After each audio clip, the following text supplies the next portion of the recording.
Buenas, ahora vamos a iniciar un nuevo tema, el cual se denomina ionización del agua, ácidos y bases débiles. Acá vamos a hablar un poco con respecto a ciertas generalidades también del agua, pero más que todo comparado sus efectos de ionización dentro de algunos sistemas biológicos, ¿verdad? Con eso vamos a ir iniciando.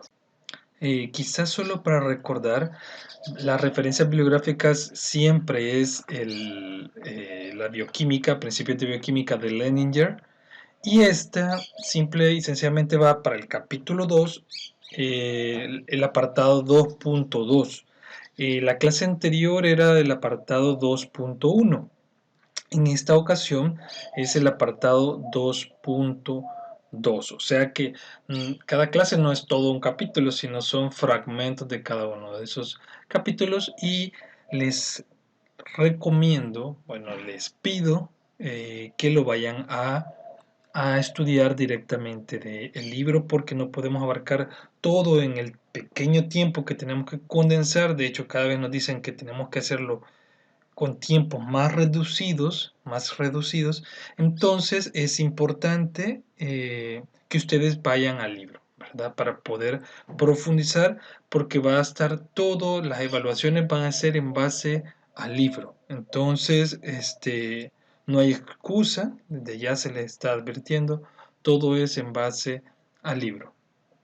Muy bien, vamos a iniciar y decimos que el agua, en sí el agua tiende ligeramente, muy ligeramente a ionizarse. Y podríamos mencionar de que lo puede realizar de esta forma, miren, acá, ¿verdad? El agua, que su fórmula química H2O, se ioniza a través de una reacción en equilibrio, porque es una reacción en equilibrio, se ioniza en iones hidrógeno y también en iones hidroxilo. Ahora, estos iones hidrógeno y iones hidroxilo, los iones hidrógenos prácticamente es muy difícil que se forme como tal. Por lo tanto, la parte biológica que nos puede explicar de una mejor forma esto es de que una molécula de agua junto con otra establecen un puente de hidrógeno y puede tender esta molécula a abstraer el hidrógeno de esta molécula de agua, formando un ion, este ion se le vamos a denominar el ion hidronio, y también vamos a tener un ion hidroxilo. Ahora, esa tendencia para cómo podemos comprobar que el agua se está ionizando, solamente lo podemos hacer a través de la conductividad eléctrica. El agua pura tiene una determinada conductividad eléctrica y se puede determinar de que esto significa de que se está ionizando, y podemos ir viendo cómo va aumentando la conductividad eléctrica conforme nosotros vamos agregando algunos solutos dentro de la solución acuosa. Entonces miren una salmuera, por eso es que para conducir la electricidad fácilmente en el agua se le agrega, o sea, había experimentos donde solamente el agua como tal no conducía muy bien, no era el mejor conductor de la electricidad, pero si le colocábamos un poco de cloruro de sodio, como haciendo una salmuera, una solución salina, aumenta inmediatamente la conductividad, porque ya la conductividad va realizándose a través de los iones cloro y sodio, y no solamente a través de los iones hidrógenos. Ojo con esto, fíjense bien, dentro de los sistemas, biológicos existe un movimiento que se le denomina salto de protones. ¿Qué es este salto de protones? Realmente eh, hay movimientos de protones a grandes distancias, pero ¿cómo se puede dar esto si realmente los movimientos de protones son todos a corta distancia? Pero ¿cómo puede darse un movimiento de protón a larga distancia? Se da por un fenómeno denominado salto de protón, que no es nada más ni nada menos que podemos observar aquí un ion hidronio. le cede un protón a esta molécula de agua. Esta molécula de agua ya como forma de ion hidronio se la va cediendo y así sucesivamente hasta llegar a la última molécula de agua del sitio donde se va a formar el ion hidronio y se va a ceder ese protón. Entonces es importante destacar de que existen saltos de protones que son a corta distancia para finalmente movilizar un protón a larga distancia. Bueno, acá, si se dan cuenta, vamos a ver un poco con respecto a la ionización del agua y cómo ésta se expresa. Principalmente se expresa mediante una constante de equilibrio, ¿verdad? Esto lo vamos a ver así rápido porque ustedes ya lo ven un poco en analítica. Si consideramos esto como nuestra ecuación de donde partimos para poder sacar nuestra constante de equilibrio, como ustedes saben, la constante de equilibrio va a estar dada entre la concentración de los productos entre la de los reactivos, que en este caso solo es el agua.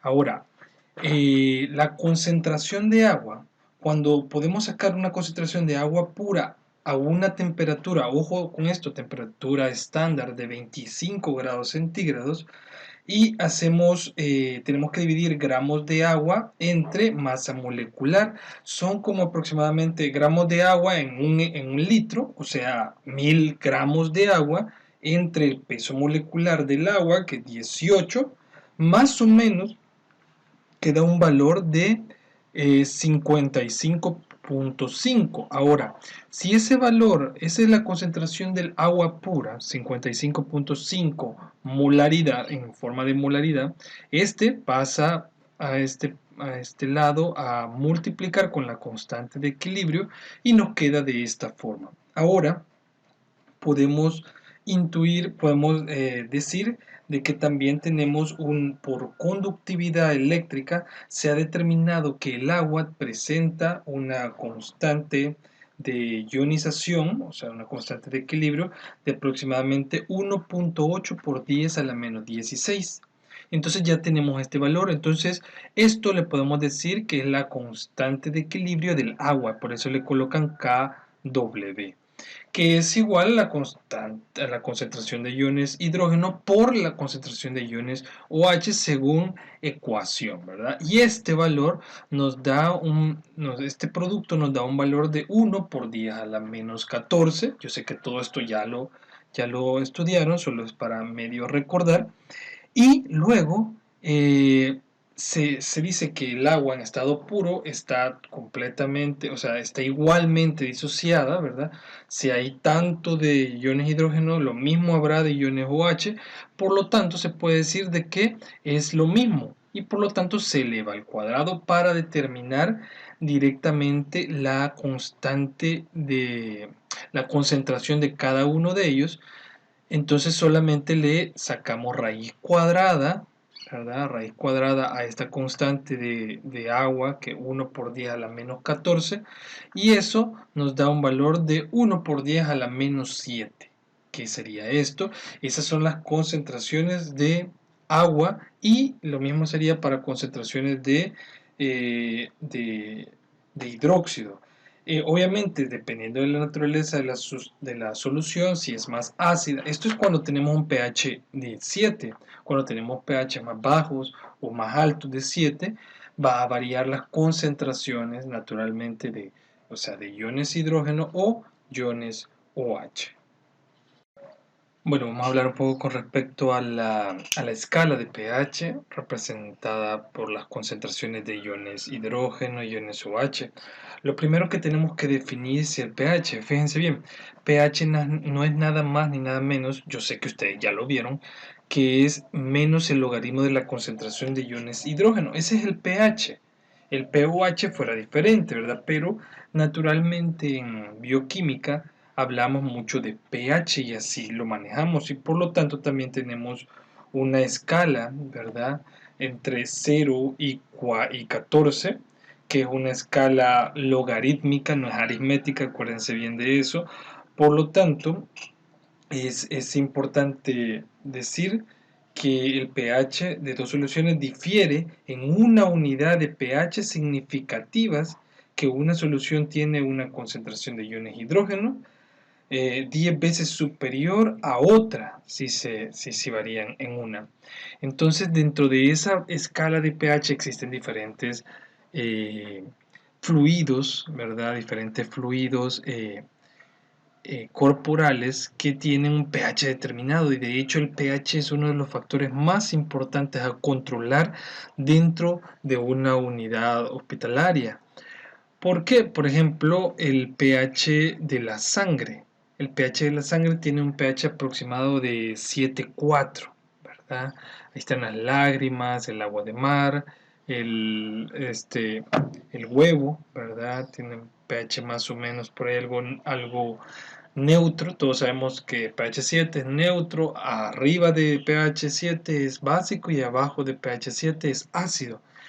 Y tenemos diferentes, miren, si existen diferentes variaciones en estos pHs, por ejemplo, en el de la sangre no puede existir demasiada variación, por lo tanto, el cuerpo tiene, fíjense, cuando nosotros nos tomamos un refresco de cola, cualquiera, miren qué pH tiene, ¿verdad? Un vino, una cerveza, tiene pHs muy ácidos. Entonces, el pH ácido es donde mayormente se produce una enfermedad. Casi siempre en acidosis es que hay mayor tipo de enfermedades. Por ejemplo, el cáncer es muy factible en pHs ácidos.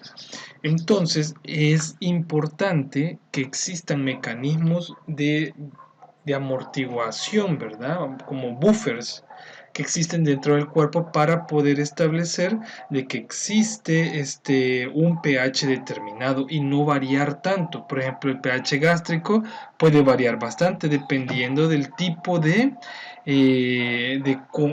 comida que hemos tenido, ¿verdad? Se puede generar ese cambio de pH que luego se reconstituye fácilmente. Y así es muy importante que vayamos viendo todos estos cambios de pH que pueden existir. Bueno, vamos a hablar un poco con respecto a algunas constantes de disociación ácida, características de ácidos y bases débiles. Como todos tenemos entendido, tenemos ácidos y bases fuertes y ácidos y bases débiles. Para, eh, para definir un ácido fuerte, si ustedes se recuerdan, esto también ustedes ya lo vieron, va a ser bien breve, son aquellos que se disocian completamente, mientras que los ácidos y bases débiles son aquellos que no se disocian completamente, ¿verdad? Entonces podemos decir de que un ácido es un dador de protones, mientras que una base es un aceptor de protones. Entonces también podemos identificar una reacción de un ácido débil de esta forma, miren, de forma en equilibrio, cediendo un protón. Ahora, para determinar una constante de equilibrio que nosotros le vamos a llamar que es una constante de disociación ácida o constante ácida de disociación, es como normalmente nosotros lo entendemos como un Ka, ¿verdad? Que es el mismo constante de equilibrio. Y también es importante que esa constante de disociación, también al tratarla como menos el logaritmo de Ka, nos da un dato muy importante que es el pKa, que ya es en relación al pH.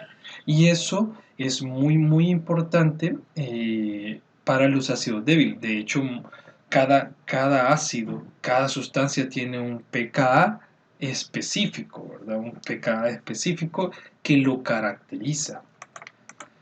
Y acá, si ustedes se dan cuenta, existen diferentes tipos de ácidos. Hay ácidos monopróticos, hay ácidos dipróticos y ácidos tripróticos. Por ejemplo, el ácido cítrico, el ácido acético es un ácido monoprótico. Miren, acá se encuentra justamente con su pKa y el pH más o menos, donde es que va a ir presentando ese pKa. Ese pKa lo vamos a identificar en las curvas de calibración, en las curvas donde se hace concentración contra pH, podemos irlo haciendo y se puede determinar el pKa de una sustancia. También tenemos el ion amonio, ¿verdad? Con su respectivo pKa. Ácidos dipróticos tenemos el ácido carbónico, también tenemos a la glicina, ¿verdad? Y el grupo carboxilo. También tenemos como ácidos tripróticos al ácido fosfórico, para presentar eh, tres aspectos. Prácticamente como son monopróticos, solo presenta un rango donde va a presentar como un sistema buffer, tampón, y el diprótico presenta 2 y el triprótico presenta 3. Bueno, también vamos a hablar un poco con respecto a las curvas de titulación. Estas curvas de titulación, ustedes ya en analítica ya hicieron titulaciones, hicieron valoraciones. En esas valoraciones ustedes determinaban equilibrios, ¿verdad? Hacían titulaciones ácido-base.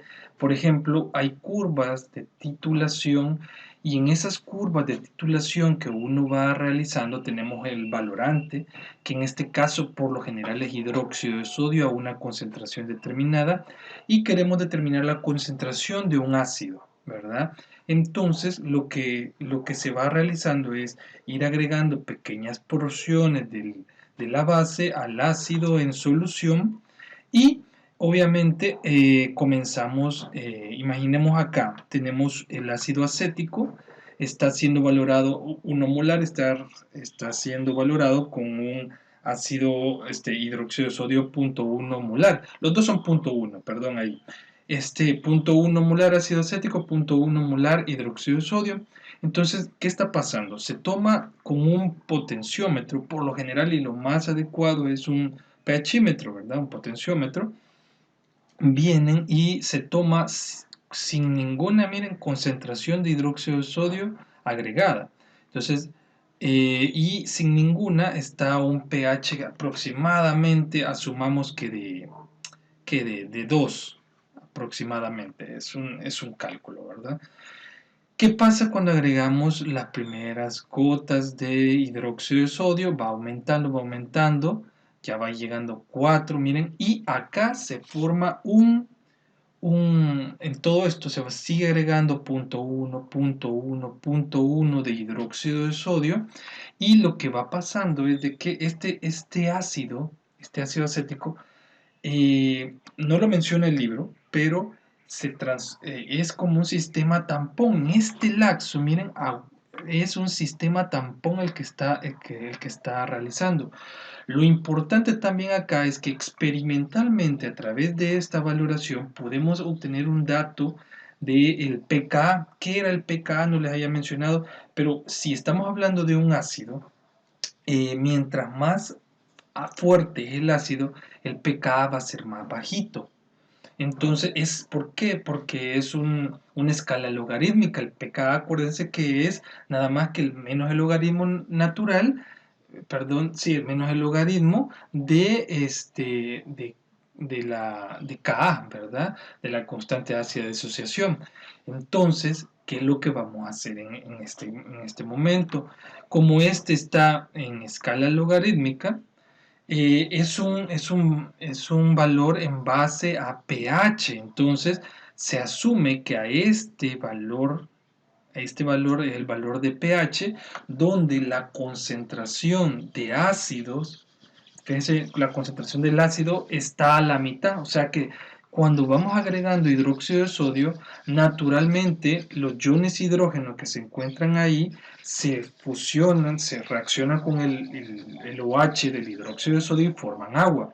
Ahora, para mantener el equilibrio de la constante de equilibrio de este ácido, ¿qué es lo que hace el ácido? Suelta más, libera más iones hidrógeno. Al liberar más iones hidrógeno, lo que va a ocasionar es de que eso es simple y sencillamente para mantener la constante de acidez, pero llega un momento donde la concentración del ácido junto con la concentración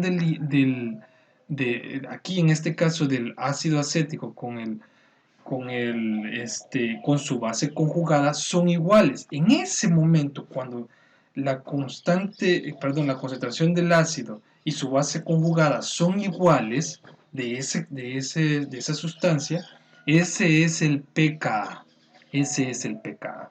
Y en todo esto, como le menciono, forma un sistema de tamponamiento, una región de tamponamiento que puede servir a ese rango de pH entre 3,76 y 5,76 puede amortiguar lo que ustedes veían en analítica, pues puede ser un sistema tampón en cualquier experimento, ¿verdad? Igual nosotros lo tenemos, solo para irles adelantando un poco, igual nosotros tenemos en nuestros sistemas biológicos. Tenemos diferentes sistemas tampones para poder que el cuerpo logre mantener una concentración un pH determinado.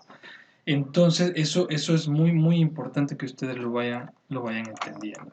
Ahora, acá, si se dan cuenta, este es una comparación de las curvas de titulación de tres ácidos débiles, ¿verdad? Tenemos el ácido acético, ¿verdad? También tenemos el amoníaco y también tenemos se me ha olvidado el nombre, si mal no me recuerdo, es el dihidrógeno fosfato. El dihidrógeno fosfato. La cuestión es de que cada uno de ellos, miren, son monopróticos los ácidos, y lo que está pasando, bueno, en esta escala son monopróticos, podría soltar otro más, pero fíjense bien, ¿qué es lo que está pasando acá? Este es del ácido acético, este es del dihidrógeno fosfato, y este es del amoníaco, del ion amonio. Ahora, fíjense bien, cada uno de ellos, ¿quién es el más ácido de todos ellos? El ion amonio, por naturaleza, sabemos de que es una base débil, ¿verdad? Y el más ácido sería el ácido acético. Y lo podemos identificar fácilmente por el pKa que este tiene, de 4,76. Miren, va aumentando a 6,86 y aquí a 9,25. Entonces, cada uno de ellos también tiene una región de tamponamiento, ¿verdad? Acá lo podemos observar. Acá son los ml, los punto 1 ml de hidróxido de sodio, punto 2, punto 3, punto 4 y así sucesivamente, para poder determinar en sí una curva de calibración y podemos determinar la región de tamponamiento de esta sustancia y el pKa que tiene esa sustancia. Entonces, a menor pKa significa que es un ácido más fuerte, por lo tanto, tiende a liberar más fácilmente un hidrógeno. Bueno, vamos a llegar hasta acá. Gracias por la atención prestada. Ojo chicos, vayan a ver el capítulo del libro, siempre se lo recomiendo. Muchas gracias, muy amable. Cualquier duda, comentario, favor háganmela llegar y con gusto estamos para podernos ayudar. De hecho, siempre les he mencionado que si necesitan alguna ayuda, alguna explicación, estamos para poderles servir. Feliz día.